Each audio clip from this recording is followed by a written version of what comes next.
Hello friends, তোমরা সব কেমন আছো? আশা করছি তোমরা সবাই খুব ভালো আছো, সুস্থ আছো।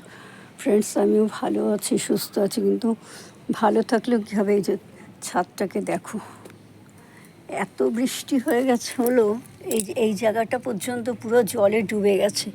পুরো সমস্ত মুখ ফুক বন্ধ হয়েছে, সমস্ত আম গাছের পাতা পড়ে নালির মুখ সব বন্ধ হয়ে গেছিলো। ছাদ, এই ক্যারেটগুলো দেখো, ভালো করে দেখো, দেখলে বুঝতে পারবে। এই ক্যারেটগুলো সমস্ত মানে এই রঙের কৌটোটা পুরো ডুবে গেছিলো জলে, পুরো থই থই করছে। এ দেখো কাঠগুলো দেখো, তাহলে বুঝতে পারবে। ব্যাগগুলো দেখো,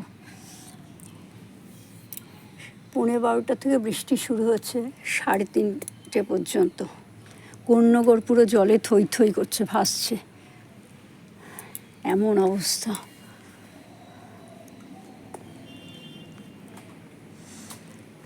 আর এই দেখো আমার এই গাছগুলোকে, এই ক্যারেটটা আর এই ক্যারেটটা আমি এই নিচে এইখানটা রেখেছিলাম, এই পাশে রেখেছিলাম। তারপরে এসে দেখছি এই যে গাছগুলো আছে, গাছগুলোর মধ্যে অনেক জল পড়েছে। নিচে আমি প্লাস্টিক দিয়ে রেখেছিলাম, তো প্লাস্টিক দেওয়ার জন্য জলটা প্লাস্টিকের মধ্যে পুরো ভরে গেছিলো। তারপর প্লাস্টিক থেকে যেমন সমস্ত জলগুলো ফেলে দেখো এই ক্যারেটের মধ্যে হেলান দিয়ে রেখে দিয়েছি। আর এইখানে দেখো মোটামুটি আমার কিছু কিছু গাছ বেরিয়েছে, যেমন ধরো বিনস গাছ বেরিয়েছে, এইটা হলো ঝিঙে গাছ, এই দেখো কালো বীজটা রয়েছে, এইটা হলো ঝিঙে গাছ। তারপরে তোমার নিচে দেখো গুড়ি গুড়ি সমস্ত গাছগুলো বেরিয়েছে, শশা গাছগুলো বেরোচ্ছে, এই যে কালো কালো ছোটো ছোটো এগুলো দেখছো, এগুলো শশা, এগুলো শশা বলছি, এগুলো হলো ঢ্যাঁড়স। আর মাথাটার কাজ করছে না, ঢ্যাঁড়স। 4:05 তখন ভাত খেয়েছি। গোটা বাড়ির যত কাপড় চোপড় ছিল, আজকে আমার হাজব্যান্ড গেছে ওই ছর্দি কসবাতে, ছর্দির বাড়িতে কাপড় চোপড় দিতে। তো ওই জন্য তো কালকে গাছের দুখানা পেঁপে, কাটোয়া, ডাঁটা সমস্ত কিছু তুলে দিলাম ছর্দিকে। আর এই দেখে এখানে ঢ্যাঁড়সি গাছও বেরিয়েছে, আরও সব কী কী গাছ বেরিয়েছে বলতে পারবো না, অনেক ধরনের গাছই তো লাগানো হয়েছে। এখানটাতে দেখো বিনস গাছগুলো বেরোচ্ছে, ঢ্যাঁড়সটাও বেরোচ্ছে, দেখো ঢ্যাঁড়স, এই যে এটা ঢ্যাঁড়স, এটা বিনস।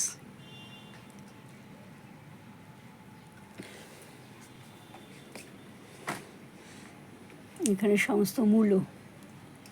আর এই অবস্থায় যদি গাছগুলো এত ঝরে ঝাপটা খায়, সদ্য মাথা তুলছে, সে অবস্থা যদি এত জোরে ঝাপটা খায়, তাহলে গাছগুলো কি বাঁচে বলো তো? গাছগুলোর ওপর কী আঘাত আসছে, একটার পর একটা, একটার পর এখানে গুড়ি গুড়ি ভর্তি হলো সমস্ত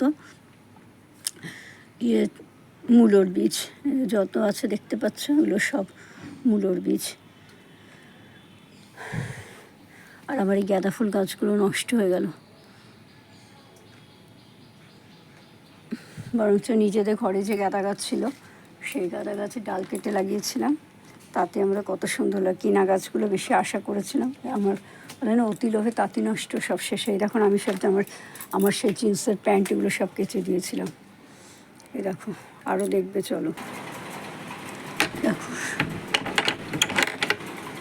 কাপড় চোপড় মেলার জায়গা নেই, পুরো এলোমেলো করেছে সমস্ত কিছু। এই দেখো ভর্তি, এইসব জায়গাগুলো দেখো একটুও জায়গা নেই, সমস্ত কেচেছি। আমার বর যদি বাড়ি থেকে রবিবার দিন ওই খাওয়াটা আমি দেরি হয়, তারপরে কোনো কাজ করো সারা যায় না, সেই জন্য আজকে ভাবলাম ও যখন থাকবে না আমি সমস্ত কিছু করে নিই। আর এই বারান্দাটা জানলাটা খোলা থাকে বলে বারান্দাটা এত ধুলো, মানে চিন্তা করা না। সেই বারান্দা ধুয়েছি, দেখো এখনও শুকায়নি। তার মধ্যে প্রথমে তো সাবান সার্ফ দিয়ে ধুয়ে নিয়েছি, তা ধুয়ে স্নান করে নিয়েছি, তারপর আবার পুরো শুকনো ঝাড়ু দিয়ে জল কাছে দিয়ে গেছি। এখনও জল দেখো কত রয়েছে, তাহলে বলো এত কিছু কাচাকুচি করার পরে কখনো টাইম মতন খাওয়া যায়? তখন 11:30 ভাত আর মাছ সবে করেছি আজকে। আমরা ফ্রিজে রান্না খাই না খুব একখানা, যতক্ষণ পারি টাটকাটাই খাই। এবার আমার বর জানে না আজকে আমি কাচবো বলে আমি কালকে সাম্বার, তারপরে উচ্ছে দিয়ে নোটে শাক, তারপরে ঝিঙে আলুর পোস্ত, এগুলো সমস্ত কিছু করেছিলাম, এগুলো সব রেখে দিয়েছি। এই ড্রাম জল ভরেছি আর ফেলেছি। এই দেখো এখনও মগের মধ্যে ভর্তি জল রয়েছে, বুঝেছো? গাছ এই পাশে গাছগুলো জল পেলে এই পাশে গাছগুলো সব ঠিক আছে, কিন্তু ক্ষতি হচ্ছে যেগুলো সমস্ত চারা শীতের সমস্ত চারাগুলো লাগানো হয়েছে না, সেগুলোর পক্ষে খুব ক্ষতিকর হয়ে গেল। তো আমি আমার বরকে ফোন করে বললাম, তখন ও বলছে তোমাকে তো বারণ করলাম লাগাতে। আমি আজকেও গেছিলাম ওই বুড়োর কাছে নিয়ে আসতে বীজ, এই চারা, বুড়ো আনিনি।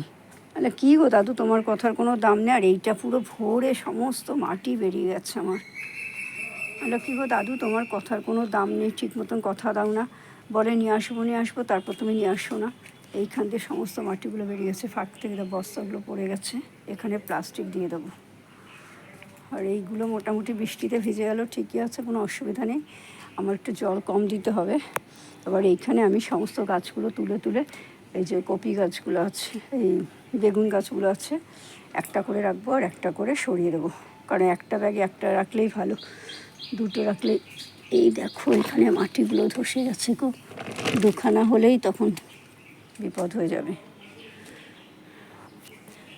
তাই ভাবছি এত মাটি কোথার থেকে পড়লো, সমস্ত ব্যাগ থেকে মাটিগুলো সব ধরে ধরে পড়ছে। এখনও দেখো কখন কেচেছি, কাচার পরে সেই 2টো থেকে 3:30 পর্যন্ত রোদে বৃষ্টির মধ্যেই প্যান্টগুলো ভিজেছে।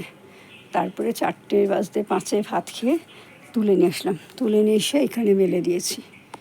এবার সারাদিন ধরে তার শুকানো যাবে না বাইরে, ভেতরে তুলেই নিতে হবে।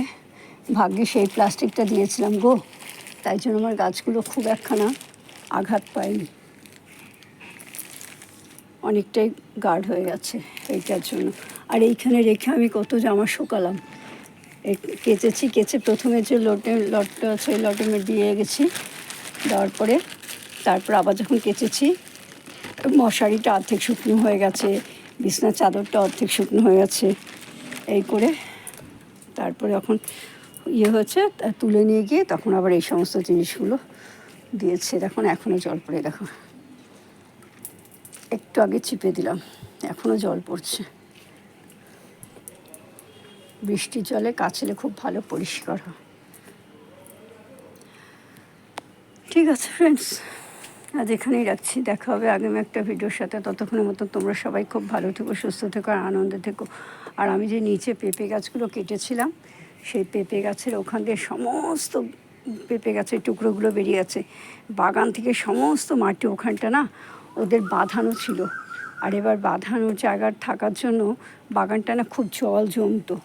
এবার জলটা পাস করার জন্য আমি ওখানটা মালিককে বলেছিলাম যে কেটে দাও, কেটে দিয়েছে। এবার এখানে সব মাটি বেরিয়ে যাচ্ছে, এই জন্য আমার বর সেদিনকে মাটি কিনে দিতে চাইলো না, বললো না রিয়া এখন দেবো না, পরে কিনে দেবো। আর এই কুমড়ো গাছটা পুরো মরা মরা হয়ে গেছিলো, এর আজকে বৃষ্টি হয়ে দেখো কুমড়ো গাছটা আবার কেমন সতেজ হয়ে গেল। ঠিক আছে ফ্রেন্ডস, দেখা হবে আগামী একটা ভিডিওর সাথে, বাই, টাটা।